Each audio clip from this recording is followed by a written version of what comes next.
Hi there guys, and welcome back. My name is Bo Lorentzen and I am the FPV guy. Today we're going to be revisiting the Vue VX1 video goggles. That is the goggles we were looking at a couple of weeks ago with Brandon at the FPV mini quad races here in Southern California. And you may remember we talked about how they have 7 hours of runtime built in. However, we never really got a feeling for how good the specs are and how they stack up to other goggles. So that is the plan today. Let's start with the box. They ship in this cool little box, and I do understand that they now have nicely printed boxes. So let's see what we get inside. It's really a surprisingly small box because it's about half the size as the box we got with the HeadPlays. Talking about the HeadPlays, they travel in a box this big, and the VXLs travels in a box this big. So you can obviously see there's a big difference in kit size here. And just for reference, here is my FatSharks, and the FatSharks travels in that, and is of course obviously a bit smaller than these are. And see what we see right here. Inside a new kit of this, you find a nice little velvet box, really much smaller than anticipated. And in this sleeve, we also find a manual. It has a picture of the put together product and general information how to use it in here. I really found these goggles are probably the most self-explanatory goggles I have started using so far. Let's get it out. When you pull it out, the first thing you get out of here for the XL1 is all the diopter options. You can see it goes from really thin here and all the way up to a monster thick pair of lenses, and you can probably see better here just how thick these Coke bottles are. So let's put these things back here and start putting the goggles together. That was loud. Further inside, here I get a very big dipole antenna. And of course, as we mentioned when we were talking with Brandon, you probably are not going to want to really use that, but that's the only standard type of antenna. For most people that does FPV are using circular polarized antennas, also known as mushroom antennas. So you want to make sure you have a matching pair on the goggles and on your aircraft. Now pulling out of this, we see the foam wrapper of the goggle, and it comes in this velvet bag. Let's put the velvet bag away over there. Unwrapping that, inside we find the goodies. So here, let's start with that real fast. The first things first, we find this little drawstring bag, and in the drawstring bag is the screen. I don't think we'll be needing this real quickly.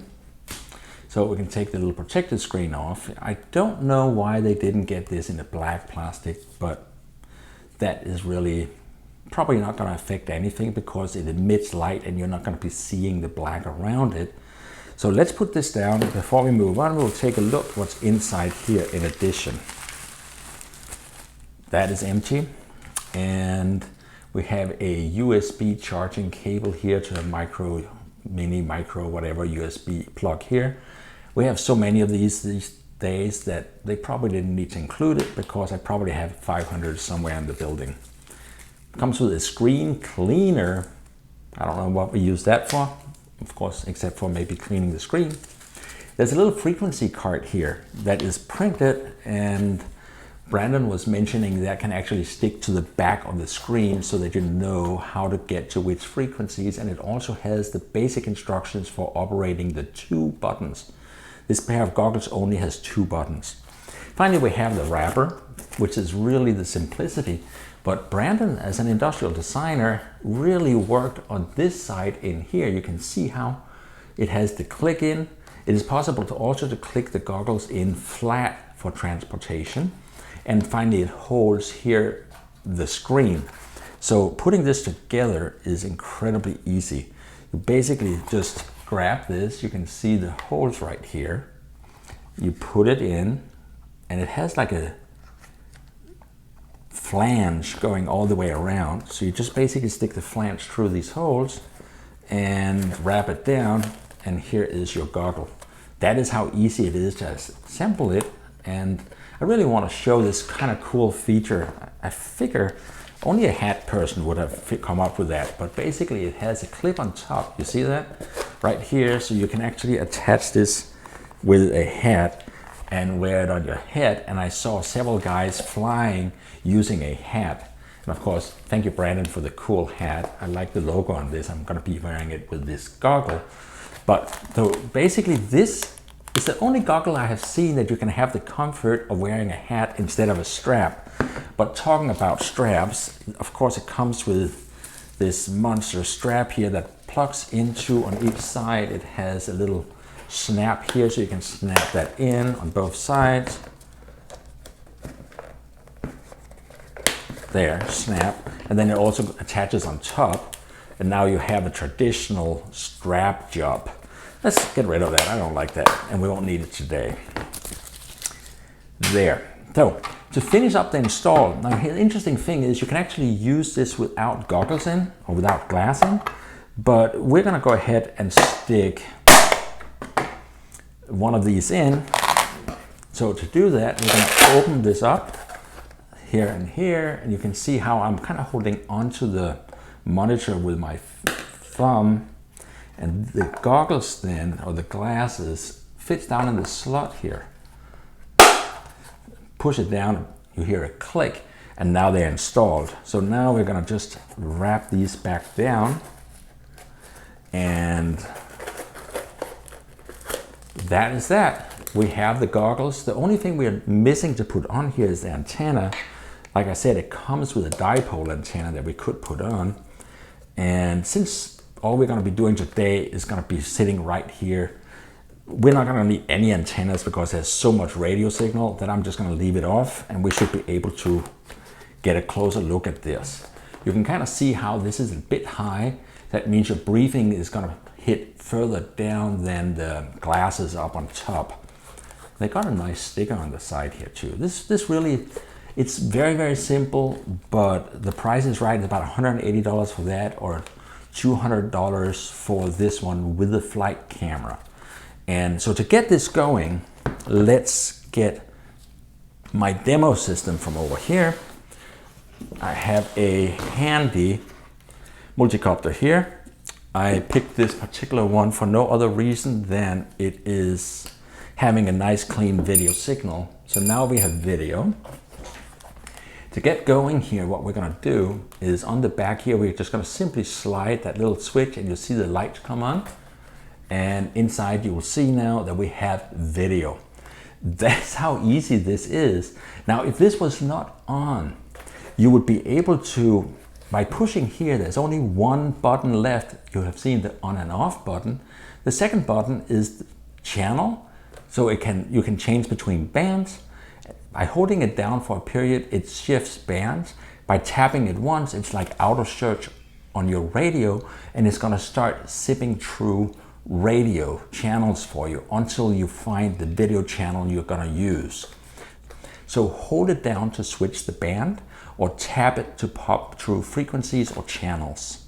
That's literally all there is to it. They did a nice little inclusion here. See this little thing? It is actually a regular tripod mount.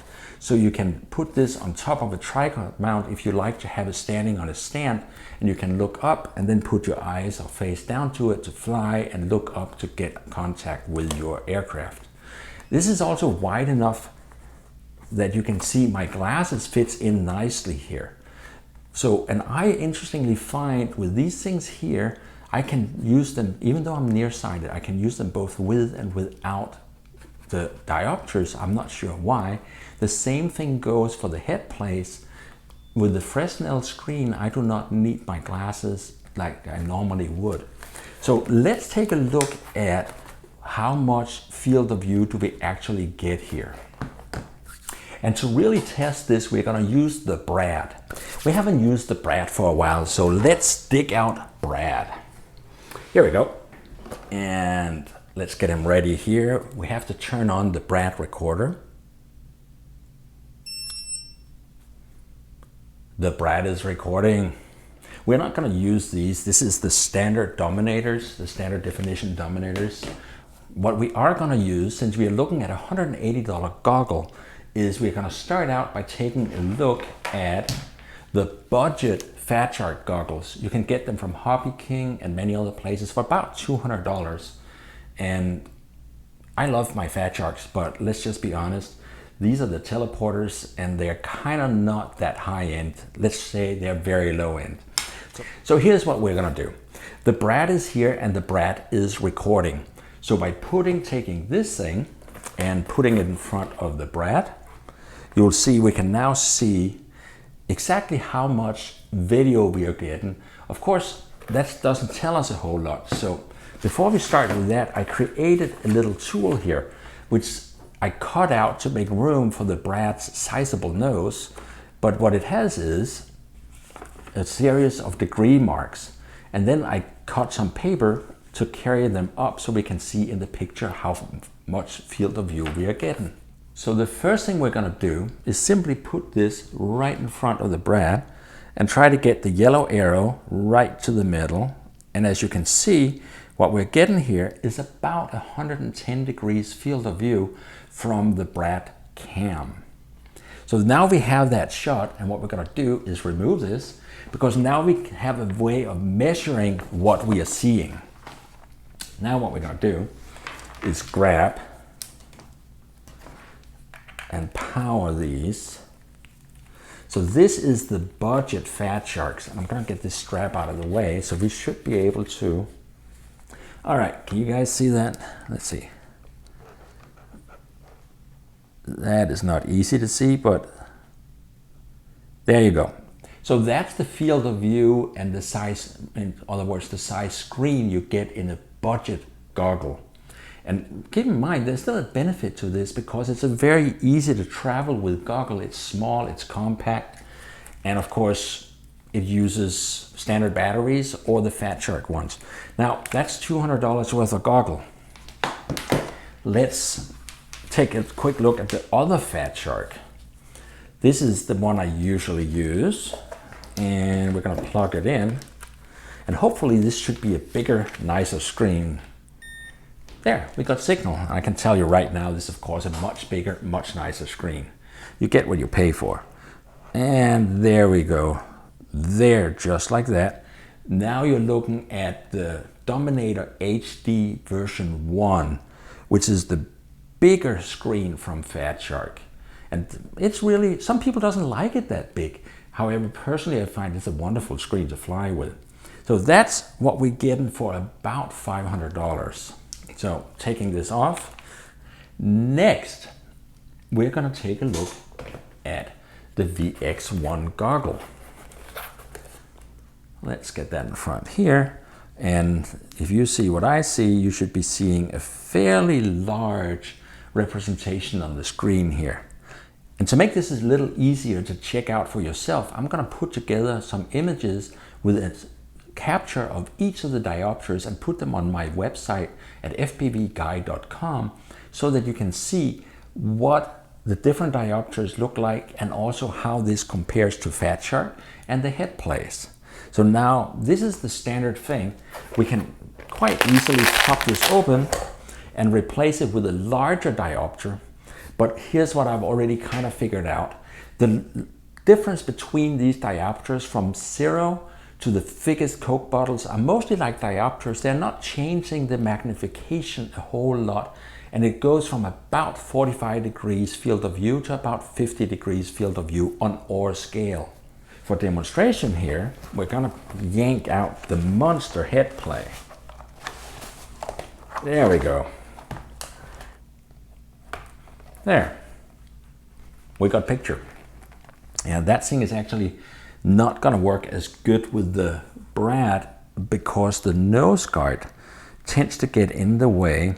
Now, in reality, the nose guard is not actually part of the picture because you and I's nose is a little further in, but you can see very well here how monstrous the size of this screen is. Now I gotta tell you, this is a great goggle for passengers, but most people are not that keen on flying with a goggle and a screen this big.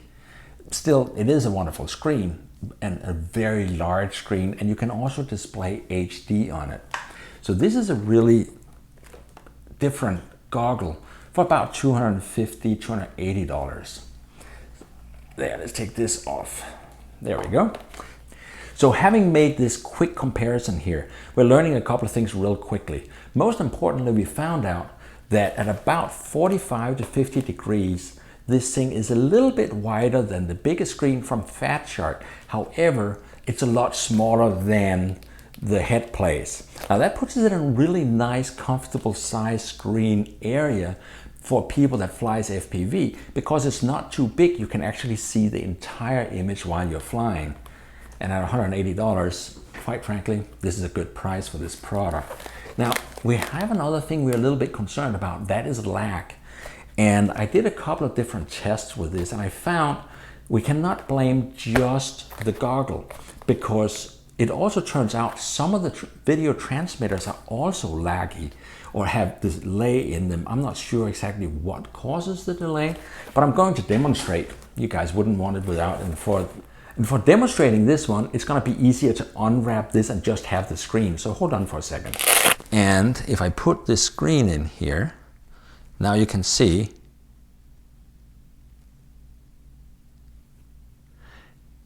my finger tapping up and down, and you can also see it tapping up and down on the finger.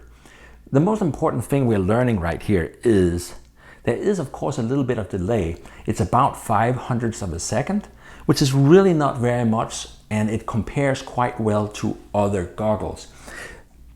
Let's put some real numbers on this. I'm gonna grab my iPad, and I have an iPad stand there. Here. So I have a little camera. And by the way, this is an interesting camera. This is a Canon camera. It was the last one, the A2200, the PowerShot A2200 was the last one with a CCD sensor. It records 720p, and because it's a CCD sensor, it doesn't have any jello. And it also makes some really good video that easily compares to many 1080p CMOS cameras. Now we have to make sure we can see it. So here, let's see, it's not in the picture. I don't think we need the brad anymore, so I'm just gonna move the brad. By your throat, buddy. Right over here. Okay, so now what you're really seeing is that my video source is recording this screen, and if we put this up next to it, we are seeing the screen and this screen. Finally, we're going to take our camera and we are going to put the two together. I'm running out of fingers here. Here's the shutter button. So let's see how we can best do that. Like that maybe. And there you go. We have a picture. Yeah, well, I'm trying this a couple of times and the numbers are not always the same. But here's what I'm coming up with. I'm getting roughly 5/100ths to 6/100ths of a second worth of delay. Whoops. This thing is going dark on me. Let's try this one more time for the fun of it. And right there, and push it. And you can basically see here, there is the number down here. There's a number on the iPad and the number on the screen. The number on the screen, of course, has been transmitted from the camera over here through the video transmitter, through the antenna, and back to the screen.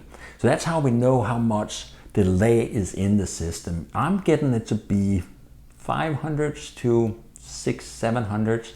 I'm not quite sure why that number is variable, but I'm sure somebody out there with much more scientific background than me can explain that. Let's try to find out how that compares.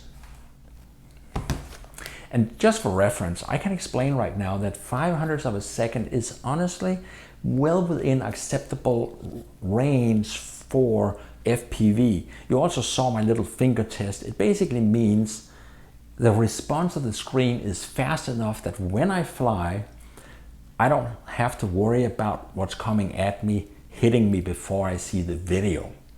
Let's repeat this test. We're gonna get light on here. I'm gonna grab the camera and put a finger on the shutter, and let's see if we can make this visible. So there and there.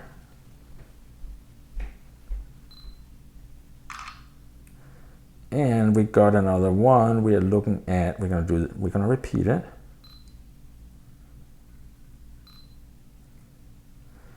See if I can get it to focus. In retrospect, I should probably, there we go, it's 56 and 62. So this one is coming in about 6/100ths of a second delay.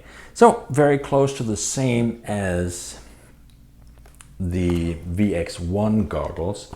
Let's unclick this one and see if we can pull off doing this also with the FatSharks over here. The HD goggles are kind of hard to see, but let's see if we can pull it off with these ones easier. The reason the HD goggles are hard to see is it has has more optics in it, and because of that it can be hard to get to look into. Well, easier said than done, isn't it? We can see that, but we certainly can't see that.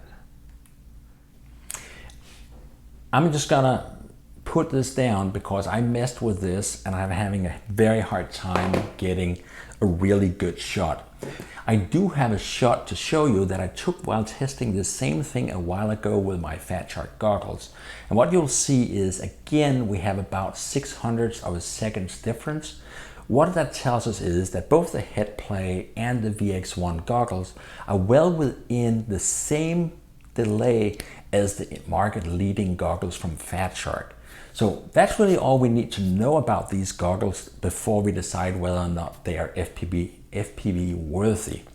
Now, the other thing that a couple of people keeps bringing to me is there's less resolution in these goggles, and there absolutely are. I mean, but here's the strange thing. It's not really less resolution like it's hard to look at or I can't see the image. So I can't really explain that because I fly with a 700 TV line camera, and this image looks better than when I fly with a 200 or 300 TV line camera. So I think the lines often seems to be more an issue for the multi-rotor than for the screen. The bottom line is, even with the low resolution screen here, it's easy to read the OSD, which is the on-screen display information that you need while you're flying. So with that, I'm happy flying with it. Now, it is a bigger pack, and for my personal use, I want to be perfectly honest, I am using my FatSharks because I have them, and also because they have a built-in DVR so I can record my flight camera while I'm flying. You can't do that. However, the built-in DVR is a $500+ goggle, whereas this one is $180 goggle. You can't go wrong with the price. It's a great starter kit, and I've heard from quite a few people that actually like it and are liking it over the budget and the entry-level FatShark goggles. So that's some choices you have to make. What I've found out today is how much field of view it has, about 45 to 50 degrees, depending on your magnification lens put in there. And also that the lag on the screen at about 5/100ths of a second is totally acceptable for flying FPV. And that is really everything I need to know before making a decision to use this for FPV uses. The last thing I have to tell you is when we turn off and lose the video signal, which we're gonna do right now, hold on. Now you get snow. This does not go to blue screen. And that's really important because as you fly out at a distance and the signal gets low, you want to start getting snow on the screen instead of blue screen. Because if it goes to blue screen, you lose all video instantly and you cannot see to fly. With this screen, you can still see to fly, it's just gonna start to snow, and that just tells you it's time to make a U-turn and start to come back. So that's all you need to know. Thank you for watching. Please take a moment to click and sign up and stay tuned for more videos.